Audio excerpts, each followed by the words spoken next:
Hello friends, welcome to crazy G K trick.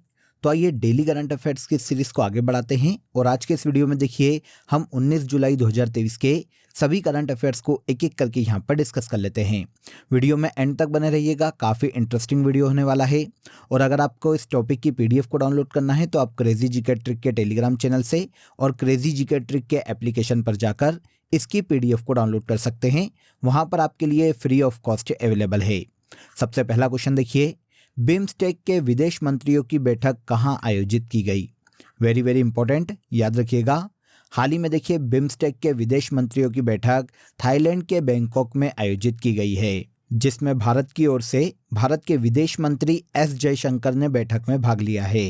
इस बैठक के दौरान देखिए हाल ही में भारत के विदेश मंत्री जयशंकर ने बैंकॉक में 12वीं मेकांग गंगा सहयोग बैठक की सह अध्यक्षता भी की है। इस बैठक के दौरान देखिए भारत, म्यांमार और थाईलैंड में त्रिपक्षीय राजमार्ग से संबंधित कई मुद्दों पर चर्चा की गई है। तो बिम्स्टेक के विदेश मंत्रियों की बैठक का आयोजन हाल ही में थाईलैंड के बैंकॉक में किया गया है। अब बात आती है कि बिम्स्टेक क्या है। तो देखिए इस संस्था की स्थापना 1997 में की गई थी। बिम्स्टेक एक बहुपक्षीय क्षेत्रीय संगठन है फ्रेंड्स। दुनिया की देखिए लगभग 22% आबादी बिम्स्टेक के सदस्य देशों में रहती है। भारत और उसके पड़ोसी देश जैसे बांग्लादेश, भूटान, भारत, म्यांमार, नेपाल, श्रीलंका और थाईलैंड, ये सभी बिम्स्टेक के सदस्य हैं, जो कि एक क्षेत्रीय बहुपक्षीय संगठन है। हाल ही में इसके विदेश मंत्रियों की बैठक का आयोजन थाईलैंड के बैंकॉक में किया गया है। देखिए दोस्तों, अगर आपको मंथली करंट अफेयर्स की डिटेल पीडीएफ लेना है तो आप रूट एप्लीकेशन या क्रेजी जीके ट्रिक एप्लीकेशन से डाउनलोड कर सकते हैं। साथ ही आप वीडियो के कमेंट बॉक्स में भी लिंक दिया हुआ है, जहां से क्लिक करके आप ले सकते हैं। इन मंथली करंट अफेयर्स पीडीएफ में देखिए पूरे मंथ के जो सबसे ज़्यादा एग्जाम रिलेवेंट क्वेश्चन होते हैं, उन क्वेश्चन को यहाँ पर डिटेल के साथ प्रोवाइड किया गया है, जो एग्जाम के लास्ट टाइम रिविजन में आपको बहुत हेल्प करता है। तो एक बार जरूर क्लिक करें। चलिए आगे बढ़ते हैं। सेकेंड क्वेश्चन देखिए, राष्ट्रीय बहुआयामी गरीबी सूचकांक किसके द्वारा जारी किया गया। तो देखिए national multi dimensional poverty index की अगर हम बात करें तो ये नीति आयोग के द्वारा जारी किया जाता है। हाल ही में नीति आयोग के उपाध्यक्ष सुमन बेरी ने 2023 के लिए इस इंडेक्स को जारी किया है। इस इंडेक्स में देखिए बताया गया है कि 2015-16 से लेकर 2019 से 21 की ये जो रिपोर्ट है, इसके बीच में 13.5 करोड़ लोग भारत में मल्टी डायमेंशनल पॉवर्टी से बाहर निकले हैं। अब यहाँ पर देखिए ये जो इंडेक्स है, इसमें मातृ मृत्यु दर, शिशु मृत्यु दर, स्वच्छ पानी, स्वच्छता, इसके अलावा बिजली की कितनी उपलब्धता है और इसके आधार पर देश कितना ज़्यादा तरक्की कर रहा है और इन सभी प्रॉब्लम से कितना तेज़ी से देश लड़ पा रहा है और कितनी ज़्यादा तरक्की कर रहा है, इस आधार पर इस इंडेक्स को तैयार किया जाता है। राष्ट्रीय बहुआयामी गरीबी सूचकांक का यह दूसरा संस्करण है और दूसरे संस्करण में ये दोनों सर्वेक्षण जो अभी तक हुए हैं इनके मध्य में भारत की प्रगति को दर्शाता है। यहाँ पर देखिए स्टेट वाइज रैंक नहीं दी जाती, इसलिए हमें केवल इतना याद रखना पड़ेगा कि national multi dimensional poverty index को नीति आयोग के द्वारा जारी किया जाता है। 2023 में ये इसका दूसरा संस्करण है। नेक्स्ट क्वेश्चन देखिए, ड्रग तस्करी और राष्ट्रीय सुरक्षा पर क्षेत्रीय सम्मेलन की अध्यक्षता किसके द्वारा की गई। तो हाल ही में ड्रग तस्करी और राष्ट्रीय सुरक्षा पर आयोजित क्षेत्रीय सम्मेलन की अध्यक्षता भारत के गृह मंत्री अमित शाह के द्वारा की गई है। भारत के होम मिनिस्टर ने देखिए नई दिल्ली में ड्रग तस्करी और राष्ट्रीय सुरक्षा पर क्षेत्रीय सम्मेलन की हाल ही में अध्यक्षता की। यहीं पर देखिए एंटी नारकोटिक्स टास्क फोर्स के समन्वय से नारकोटिक्स कंट्रोल ब्यूरो के द्वारा भारत के विभिन्न क्षेत्रों में लगभग 1.5 लाख किलोग्राम तक के नशीले पदार्थों को भी नष्ट किया गया है। तो ड्रग तस्करी और राष्ट्रीय सुरक्षा पर क्षेत्रीय सम्मेलन की अध्यक्षता दिल्ली में भारत के गृह मंत्री अमित शाह के द्वारा हाल ही में की गई। ओमान चांडी, जिनका हाल ही में निधन हुआ है, वे किस राज्य के पूर्व मुख्यमंत्री रहे हैं। इंपॉर्टेंट है, नोट कीजिएगा। ओमान चांडी देखिए इनका हाल ही में निधन हो गया है 79 वर्ष की आयु में। ये केरल राज्य के पूर्व मुख्यमंत्री रह चुके हैं। तो आंसर भी यहाँ पर सही हो जाएगा। ओमान चांडी केरल के पूर्व सीएम और कांग्रेस के एक वरिष्ठ नेता थे, जिनका हाल ही में देखिए 18 जुलाई को 79 वर्ष की आयु में निधन हो गया है। ये सबसे पहली बार देखिए 2004 में केरल के मुख्यमंत्री बने थे और उसके बाद दूसरी बार ये 2011 में केरल के मुख्यमंत्री रहे हैं।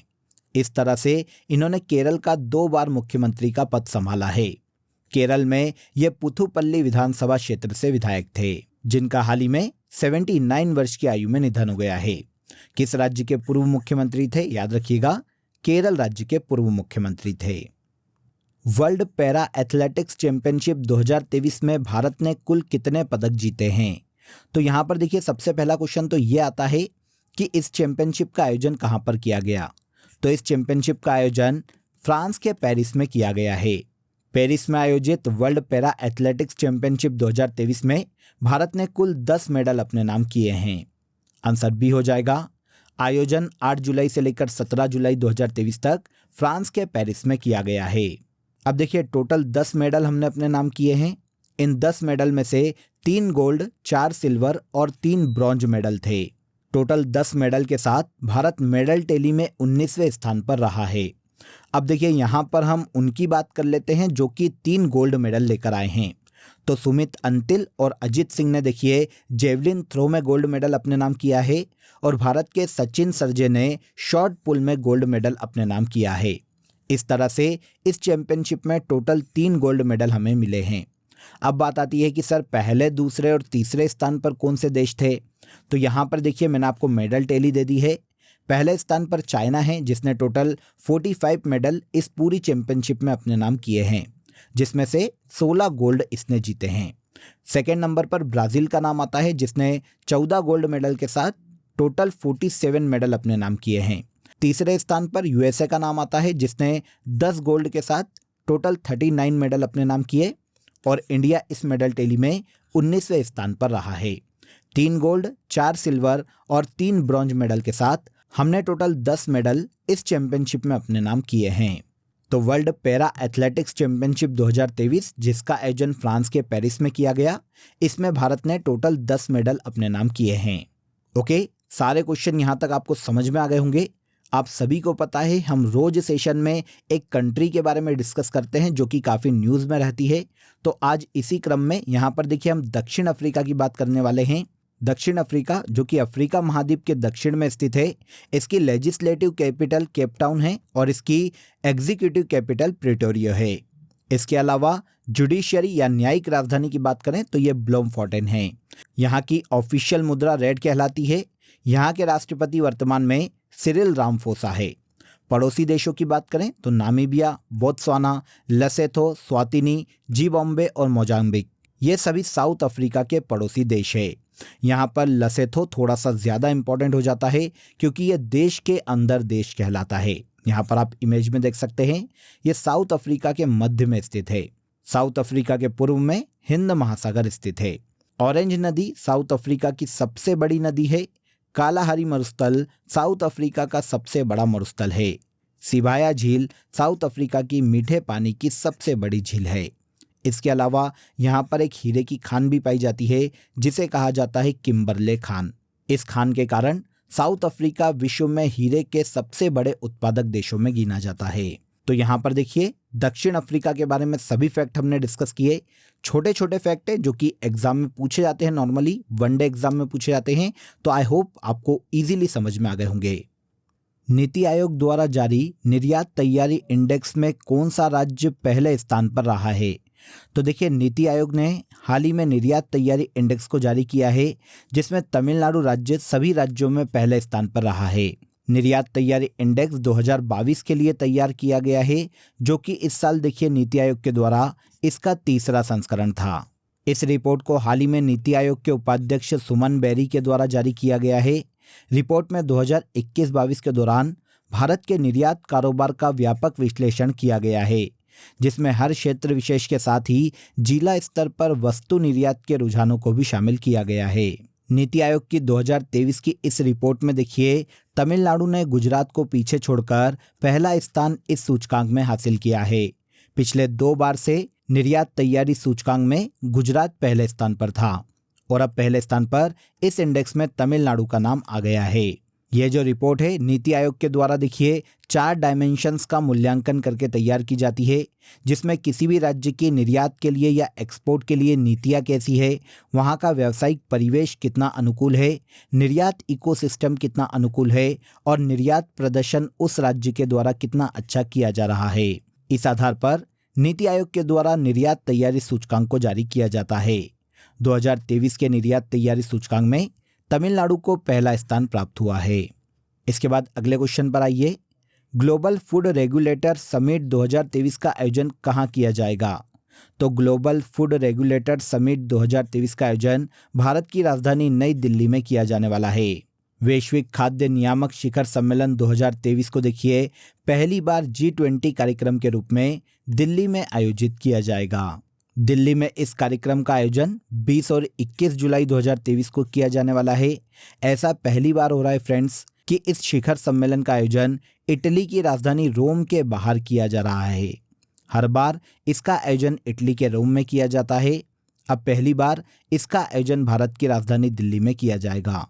वैश्विक खाद्य नियामक शिखर सम्मेलन खाद्य सुरक्षा के महत्वपूर्ण पहलुओं पर ध्यान केंद्रित करेगा और साथ ही साथ खाद्य सुरक्षा नागरिकों को कितनी अच्छी प्रदान की जा सकती है, कैसे प्रदान की जाए, इन सभी मुद्दों पर इस सम्मेलन में चर्चा की जाने वाली है। तो ग्लोबल फूड रेगुलेटर समिट 2023 का आयोजन भारत की राजधानी नई दिल्ली में 20-21 जुलाई 2023 को किया जाएगा। बोनालू उत्सव किस राज्य से संबंधित है? बोनालू उत्सव के बारे में आप सभी ने सुना होगा फ्रेंड्स। ये भारत के तेलंगाना राज्य में मनाया जाता है।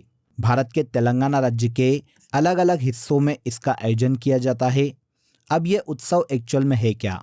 तो ये तेलंगाना राज्य में देवी महाकाली की पूजा से संबंधित है। मन्नत पूरी होने के बाद देवी महाकाली को धन्यवाद देने के उत्सव के रूप में तेलंगाना में बोनालू उत्सव मनाया जाता है। हर साल देखिए आषाढ़ महीने में मतलब जुलाई अगस्त माह में इस उत्सव का आयोजन किया जाता है। तो ये तो हो गई बोनालू उत्सव की बात। इसके अलावा देखिए तेलंगाना में बतुकम्मा उत्सव और मेदरम जत्रा उत्सव का आयोजन भी किया जाता है। ये सभी त्यौहार तेलंगाना राज्य के अलग अलग परंपराओं से जुड़े हुए त्यौहार हैं। इनमें से हाल ही में बोनालू उत्सव बनाया गया है, तो हमें ये याद रखना चाहिए बोनालू उत्सव तेलंगाना राज्य का एक रिलीजियन फेस्टिवल है। आगे आ जाइए। अडानी समूह ने भारत की पहली अंतर्राष्ट्रीय विद्युत परियोजना की शुरुआत किस राज्य में की है? देखिए नोट कीजिएगा, ये भारत की पहली अंतर्राष्ट्रीय विद्युत परियोजना है जिसे हाल ही में अडानी समूह ने भारत के झारखंड में शुरू किया है। आंसर सी हो जाएगा। भारत के झारखंड में हाल ही में देश की पहली अंतर्राष्ट्रीय विद्युत परियोजना की शुरुआत की गई है। भारत के अडानी समूह ने देखिए एक डेडिकेटेड ट्रांसमिशन लाइन के जरिए बांग्लादेश पावर डेवलपमेंट बोर्ड को उत्पादित बिजली की आपूर्ति के लिए झारखंड के गोंडा में 1600 मेगावाट क्षमता का एक थर्मल पावर प्लांट लगाया है। इसके माध्यम से अडानी समूह के द्वारा बांग्लादेश पावर डेवलपमेंट बोर्ड को बिजली सप्लाई की जाएगी। ये भारत में अपने तरह की पहली अंतर्राष्ट्रीय विद्युत परियोजना है जिसकी शुरुआत अडानी समूह ने भारत के झारखंड राज्य में की है। इसके बाद आज के करंट अफेयर का सबसे लास्ट क्वेश्चन देखिए, भूमि सम्मान 2023 किसके द्वारा प्रदान किए गए हैं? तो देखिए भूमि सम्मान 2023 पुरस्कारों को हाल ही में भारत की प्रेसिडेंट द्रौपदी मुर्मू के द्वारा प्रदान किया गया है। द्रौपदी मुर्मू ने नई दिल्ली में केंद्रीय ग्रामीण विकास मंत्रालय के द्वारा आयोजित एक समारोह में भूमि सम्मान 2023 पुरस्कार प्रदान किए। अब ये पुरस्कार क्या हैं, किससे रिलेट करते हैं? तो देखिए यह जो पुरस्कार है राज्य सचिवों या ऐसे जिला कलेक्टरों को या उनकी टीमों को दिए गए हैं जिन्होंने डिजिटल इंडिया लैंड रिकॉर्ड्स आधुनिकीकरण कार्यक्रम को भारत में सफलतापूर्वक लागू करने में मदद की है। तो ऐसे राज्य सचिवों और जिला कलेक्टरों की टीम को भारत की प्रेसिडेंट द्रौपदी मुर्मू ने हाल ही में भूमि सम्मान 2023 से सम्मानित किया है। किसके द्वारा दिया गया? तो ये भारत की प्रेसिडेंट के द्वारा दिया गया है। क्लियर? तो यहाँ पर देखिए हमने 19 जुलाई 2023 के सभी करंट अफेयर्स को डिटेल में समझ लिया। अब आज की फैक्ट शीट में देखिए हम अगस्त मंथ के सभी नेशनल और इंटरनेशनल डे को यहाँ पर डिस्कस कर लेते हैं। पहला देखिए 1 अगस्त को हर साल विश्व स्तनपान दिवस के रूप में मनाया जाता है। वर्ल्ड ट्राइबल डे हर साल 9 अगस्त को मनाया जाता है। विश्व युवा दिवस हर साल 12 अगस्त को मनाया जाता है। भारत में विभाजन विभीषिका स्मृति दिवस, जिसे पार्टीशन मेमोरियल डे के नाम से जाना जाता है, जब पाकिस्तान भारत से अलग हुआ था, मतलब 14 अगस्त को मनाया जाता है। 29 अगस्त को हर साल राष्ट्रीय खेल दिवस के रूप में भारत में मनाया जाता है। हॉकी के जादूगर ध्यानचंद का ये जन्मदिन है 29 अगस्त। इस दिन पूरे देश में राष्ट्रीय खेल दिवस के रूप में मनाया जाता है। तो अगस्त मंथ में ये 5 डे आपको याद रखना चाहिए जो कि एग्जाम में पूछे जा सकते हैं। अब आ जाइए लास्ट डे के सभी करंट अफेयर्स को एक बार हम यहाँ पर रिवाइज कर लेते हैं, जो कि हमने 18 जुलाई के सेशन में डिस्कस किए थे। पहला देखिए, एशियन एथलेटिक्स चैंपियनशिप 2023 में भारत पदक तालिका में तीसरे स्थान पर रहा है। दलीप ट्रॉफी 2023 का खिताब साउथ जोन ने अपने नाम किया। नोमैडिक एलिफेंट 2023 संयुक्त सैन्य अभ्यास भारत और मंगोलिया के मध्य में आयोजित किया जाता है। इसके बाद AI फॉर इंडिया 2.0 का शुभारंभ भारत के केंद्रीय मंत्री धर्मेंद्र प्रधान ने किया है। विंबलडन 2023 में पुरुष एकल का खिताब कार्लोस अल्कराज ने अपने नाम किया है। भारत के कौन से IIT ने अबू धाबी में अंतर्राष्ट्रीय परिसर खोलने की घोषणा की है? तो IIT दिल्ली ने अबू धाबी में हाल ही में अंतर्राष्ट्रीय परिसर खोलने की घोषणा की है। गजाकोथा अभियान की शुरुआत भारत के असम राज्य में की गई। लंबानी कला भारत के कर्नाटक राज्य की कला है। वीर सावरकर इंटरनेशनल एयरपोर्ट अंडमान निकोबार के पोर्ट ब्लेयर पर स्थित है। और लास्ट, प्रतिवर्ष नेल्सन मंडेला डे 18 जुलाई को मनाया जाता है। ओके, तो लास्ट डे के सभी करंट अफेयर्स को हमने यहाँ पर एक बार रिवाइज कर लिया। अब आज के लिए आप सभी के लिए क्वेश्चन ऑफ द डे है, अफ्रीका महाद्वीप की सबसे ऊंची चोटी कौन सी है? कमेंट में ज़रूर बताइएगा कि इस क्वेश्चन का आंसर क्या है। इसके अलावा दोस्तों, आप सभी के लिए एक इम्पॉर्टेंट अपडेट है। अब आपके लिए क्रेजी जीके ट्रिक के सभी कोर्सेज वेबसाइट पर भी अवेलेबल है।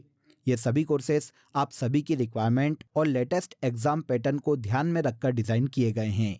यहाँ हम बेसिक कॉन्सेप्ट के साथ साथ कॉम्प्रिहेंसिव लर्निंग पर फोकस करते हैं, तो एक बार ज़रूर वेबसाइट पर विजिट करें। इसका लिंक आपको डिस्क्रिप्शन बॉक्स में दिया गया है। तो आज के इस वीडियो में बस इतना ही। अगर वीडियो अच्छा लगा हो तो वीडियो को लाइक और शेयर कर दीजिए, चैनल को सब्सक्राइब कर लीजिए। कल फिर मुलाकात करेंगे नेक्स्ट डे के करंट अफेयर में। तब तक अपना ख्याल रखिए। जय हिंद, जय भारत।